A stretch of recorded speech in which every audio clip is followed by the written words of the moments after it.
a new phone too. What's that supposed to mean? Nothing.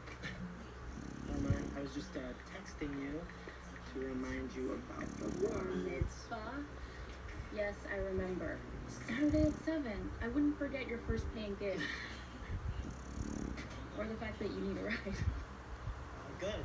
But actually, I was thinking that maybe after the bar mitzvah, you and I could go to Biggie's together. How you doing? Hey, Freddie. Hey, what's up, bro? Yeah, those some nice shoes. Oh, thank you. Oh, I got something for you. Oh? What is it? It's for Hodor. Thought it might cheer him up. How's the fundraiser going? Well, with your donation of $100, we now have $100. It's all good. You'll get there. See, he got it.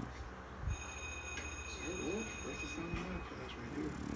May I escort you to class? You may, sir.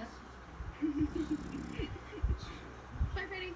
Bye, bye, Freddie. Good luck at the pep rally. You got it. Yeah. Good look at the pep rally. Huh? Nothing. I just said thanks.